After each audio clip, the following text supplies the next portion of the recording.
보수가 좋은 일자리를 얻기 위해 면접 전에 이 남성은 다른 사람의 소변을 자신의 오른쪽 다리에 묶었습니다. 그런 다음 그는 다른 사람의 피 한 방울로 가짜 지문 필름을 주입했습니다. 그런 다음 그는 집게 손가락에 조심스럽게 접착제를 발랐습니다. 미래에는 어떤 회사도 학력이나 경력을 기준으로 채용하지 않을 것입니다. 대신 혈액과 소변을 통해 유전자를 검사합니다. 완벽한 유전자를 가진 사람만이 좋은 일자리를 얻게 될 것입니다. 그는 유전적 결함을 가지고 태어났고 사다리의 맨 밑바닥에서 살아야 할 운명이었습니다. 하지만 우연하게도 그는 완벽한 사람의 유전자를 획득할 수 있었습니다. 그는 완벽한 사람의 유전자를 얻는 데 성공했습니다. 그때부터 그는 뛰어난 우주 비행사가 되었습니다. 이 1997년 영화는 제 마음속에 있는 최고의 공상 과학 영화 중 하나입니다. 미래에는 인류가 우생학을 달성했습니다. 빈센트는 자연적으로 잉태된 평범한 남자입니다. 그가 태어나는 순간 의사들이 그의 혈액을 통해 발견했습니다. 심장 질환이 있을 가능성이 높고 그리고 그는 오래 살지 못할 것입니다. 의사의 결론을 듣고 아버지의 얼굴이 변했습니다. 하지만 그의 어머니는 여전히 빈센트에 대한 희망으로 가득했습니다. 하지만 빈센트가 자라면서 온갖 이상한 병이 계속되었습니다. 작은 낙상 사고로 목숨을 잃을 뻔했습니다. 부모는 다시 생각했습니다. 그들은 최신 유전 기술을 이용해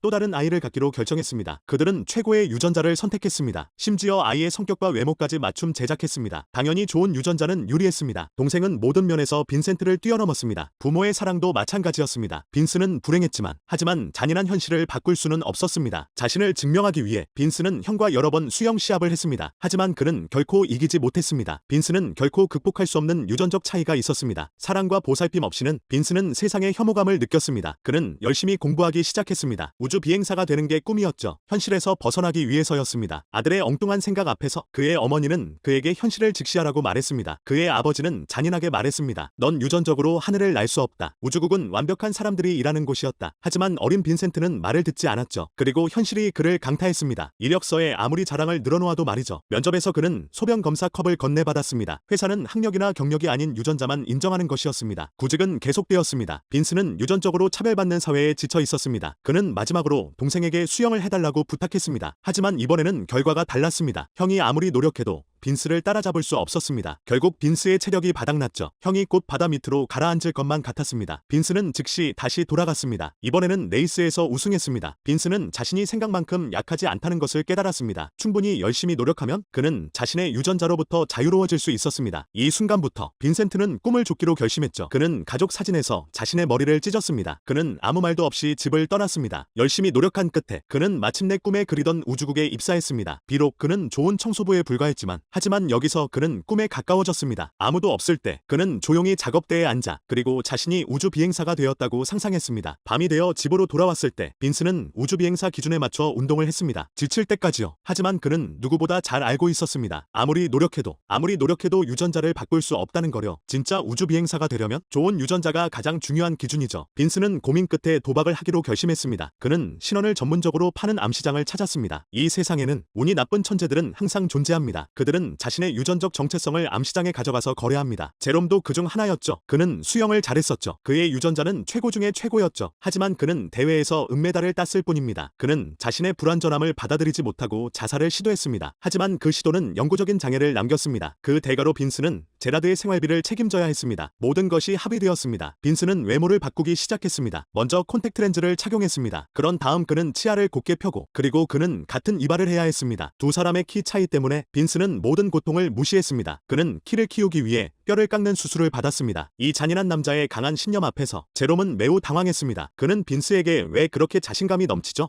내 유전자는 완벽해요. 전성기 시절에도 금메달을 따지 못했잖아요. 하지만 빈센트는 잘 모르겠다고 했어요. 하지만 열심히 노력하지 않으면 전 이번 생에 절대 성공하지 못했을 거예요. 변신 후 둘 사이에는 거의 차이가 없습니다. 확실히 하기 위해 그 후 며칠 동안 빈스는 제럴드의 습관을 따라 하기 시작했습니다. 항상 왼손을 사용했던 그는 처음에는 불편함을 느꼈습니다. 며칠간의 노력 끝에 그는 마침내 제롬과 같은 필체를 갖게 되었습니다. 인터뷰 당일 빈스는 제롬이 준비해온 소변 주머니를 꺼냈습니다. 그는 소변 주머니를 허벅지 안쪽에 단단히 묶었습니다. 그런 다음 다른 사람의 피 한 방울을 가짜 지문 필름에 주입했습니다. 그리고 검지 손가락에 조심스럽게 붙였습니다. 두 사람은 완벽하게 끈질기게 함께 일했습니다. 뛰어난 유전자 덕분에 빈스는 우주국 입사에 성공했습니다. 그의 진짜 유전자가 노출되는 것을 막기 위해 그는 항상 키보드를 닦아야 했습니다. 그리고 제롬의 물질 샘플을 뿌려야 했죠. 빛에도 게로의 머리카락이 묻어 있어야 했죠. 빈스가 인류의 꿈을 우주로 가져가려는 것은 놀라운 일이 아니었습니다. 하지만 모든 것이 꼬이기 시작했습니다. 그날 감독관이 사무실에서 사망한 것입니다. 곧 경찰이 개입했습니다. 빈스가 현장을 떠날 때 빈스는 실수로 속눈썹 하나를 남겼습니다. 이것은 그에게 큰 문제를 가져올 것입니다. 살인범을 찾기 위해 사무실 전체를 청소했습니다. 그리고 그의 속눈썹이 발견되었습니다. 실험실에서 유전자 분석 후 결함이 있는 사람의 것으로 밝혀졌어요. 빈스의 정보도 화면에 나옵니다. 사건을 담당한 경찰관이 바로 그의 동생이었습니다. 그는 사진을 보고 깜짝 놀랐습니다. 왜냐하면 형의 유전적 조건에 따르면 형이 우주국에 들어갔을 리가 없으니까요. 조사 결과 빈스는 관리인으로 이곳에서 일했었죠. 얼마 지나지 않아 사라졌어요. 빈스가 유력한 용의자임은 분명합니다. 그러자 형은 회사 경영진에게 정보를 요청했습니다. 그는 빈센트의 사진까지 꺼내주었습니다. 다행히도 그들은 그를 알아보지 못했습니다. 당시 빈센트는 자신의 상황을 전혀 인지하지 못하고 있었습니다. 그는 여전히 러닝머신에서 운동을 하고 있었습니다. 동생이 자신을 의심한다는 말을 들었습니다. 빈센트는 기분이 나빴습니다. 신원 노출을 막기 위해 물을 마신 후 그는 그곳을 떠났습니다. 너무 긴장한 탓인지 빈센트는 떠나기 전에 청소부에게 자신이 마시고 있던 종이컵을 건넸습니다. 하지만 그는 이 작은 컵이 자신을 큰 공경에 빠뜨릴 줄은 몰랐습니다. 발사 현장에 도착, 빈스는 함께 일하던 여성 리사를 만났습니다. 두 사람은 서로를 존경하는 마음이 있었습니다. 대화 중에 두 사람은 다음과 같은 사실을 알게 됩니다. 리사도 유전자 변형 인간입니다. 하지만 그녀의 마음은 결코 좋지 않았습니다. 유전자 변형 인간도 결점이 있는 것 같습니다. 이 순간 빈센트는 더 이상 열등감을 느끼지 않았습니다. 그들은 밤의 숲에서 만나기로 약속했습니다. 하지만 경찰이 수배령을 내렸습니다. 비록 과거의 사진일지라도요. 그는 큰 충격을 받았습니다. 집에 돌아왔을 때 빈스는 제롬에게 더는 연기를 할 수 없다고 고백했어요. 그는 모든 샘플을 버렸습니다. 제롬은 분노했죠. 그리고 빈스를 힘들게 했죠. 긴 여정이었죠. 힘들다고 물러서면 안 돼요. 빈스는 즉시 깨어났어요. 그리고 미친 사람처럼 몸을 씻었죠. 그리고 다시는 같은 실수를 반복하지 않겠다고 다짐했습니다. 그는 잘 준비되어 있었습니다. 그는 변장한 채로 삶을 재개했습니다. 밤에 그는 동료 리사를 만났습니다. 하지만 돌아오는 길에 우연히 경찰의 불신 검문을 받게 됩니다. 자신의 신분이 노출되는 것을 막기 위해 빈센트는 콘택트 렌즈를 미리 버렸습니다. 상대방이 타액 샘플을 채취하려고 하는 것을 보고 영리한 빈센트는 방금 여자친구와 키스했다고 거짓말을 했습니다. 타액 샘플이 정확하지 않을 수 있습니다. 경찰은 혈액 검사로 전환할 수밖에 없었습니다. 그가 미리 준비한 것이 효과가 있었습니다. 마침내 기기는 게로의 신원을 성공적으로 밝혀냈습니다. 하지만 콘택트 렌즈가 없었죠. 근시가 심한 빈센트는 마치 장님과 같았습니다. 리사의 의심을 사지 않기 위해 그는 목숨을 걸고 꽉 막힌 도로를 건넜죠. 하지만 위기는 막 끝난 뒤였습니다. 우주국으로부터 나쁜 소식이 더 있었습니다. 경찰이 빈스가 마시고 있던 종이컵을 가져간 것이죠. 그의 진짜 모습이 다시 한번 드러났습니다. 이제 동생은 형이 우주국에 숨어 있다고 확신했습니다. 모든 관리인을 확인했습니다. 유일한 결론은 빈스가 위험한 우주 비행사가 되기 위해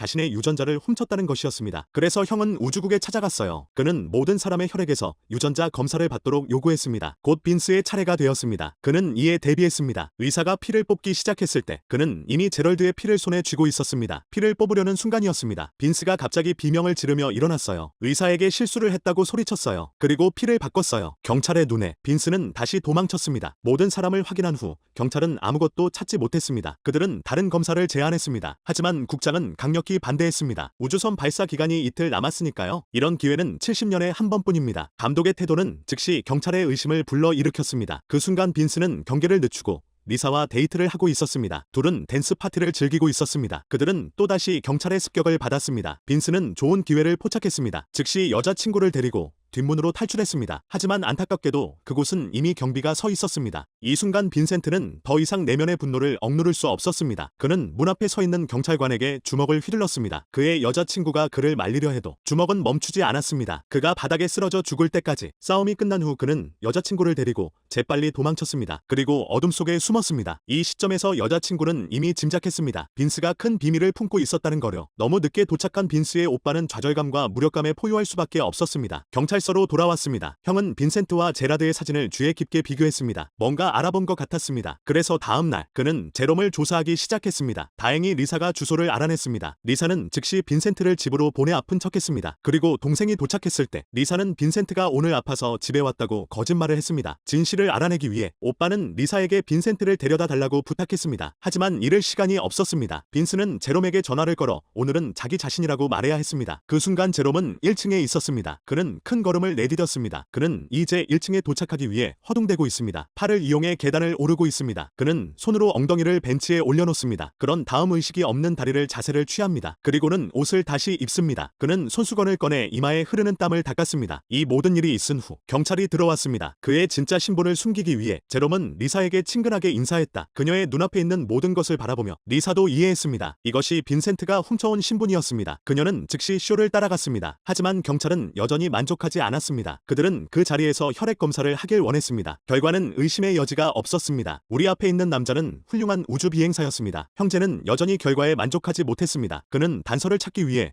아래층으로 내려가고 싶었습니다. 그리고 빈센트는 여기에 숨어 있었습니다. 이 중요한 순간에 동료에게 전화가 왔습니다. 살인범이 잡혔다고 주장했습니다. 빈센트는 안도했습니다. 형이 떠난 후 빈스는 천천히 밖으로 나왔다. 그는 리사에게 진실을 말했다. 그녀는 빈스가 거짓말하고 싶지 않은 유일한 사람이었습니다. 경찰서로 돌아온 형은 진짜 살인범을 만났습니다. 그는 살인범이 항공우주국 국장이라는 사실을 몰랐습니다. 그의 동료들은 그의 발사 계획에 반대했던 것으로 밝혀졌습니다. 감독의 평생 꿈은 살아생전에 로켓이 발사되는 것을 보는 것이었습니다. 꿈을 이루기 위해 그는 동료를 죽였습니다. 밤이 되자 빈센트는 사무실로 돌아왔습니다. 하지만 그는 형이 기다리고 있는 것을 발견했습니다. 오랜 세월이 지난 후였습니다. 동생은 형의 유전자가 여기 있을 자격이 없다고 느꼈습니다. 형이 훔친 3이죠. 그리고 형은 자신의 결함을 증명하기 위해 자신의 결점이 완벽한 사람보다 나쁘지 않다는 것을 증명하기 위해 대부분의 완벽한 사람들보다 더 성공했습니다. 두 형제는 크게 싸웠어요. 그리고 그들은 둘 사이의 용기 대결로 승자를 결정하기로 결정했습니다. 그들은 해변으로 갔어요. 바다는 거칠었습니다. 두 형제는 힘차게 바다를 향해 헤엄쳤습니다. 빈스가 확실히 더 강해졌습니다. 절대적인 힘 앞에서는 좋은 유전자는 쓸모가 없습니다. 오래 걸리지 않았습니다. 동생은 더 이상 버티지 못했습니다. 바다 밑으로 가라앉으려는 동생을 보고 빈스가 다시 동생을 구했습니다. 하지만 아이러니컬하게도 애초에 부모님이 빈스를 낳은 이유가 연약한 동생을 돌보기 위해서였습니다. 빈센트가 집으로 돌아왔을 때 그는 모든 가구가 보호되어 있는 것을 발견했습니다. 그때 제럴드가 천천히 커밍아웃을 했죠. 그는 두 평생을 살 수 있을 만큼의 샘플을 가지고 있었습니다. 제롬은 자신도 여행을 떠날 준비를 하고 있다고 말했습니다. 제롬은 그에게 편지를 줬어요. 하늘에 갈 때까지 열어보지 말라고 했어요. 곧 빈스의 이륙과 발사 날이 다가왔습니다. 빈스가 우주선에 올라타려고 할 때였습니다. 회사는 갑자기 새로운 규칙을 제시했습니다. 모든 파일럿은 소변 검사를 받아야 한다는 것이었습니다. 준비가 되지 않은 빈센트는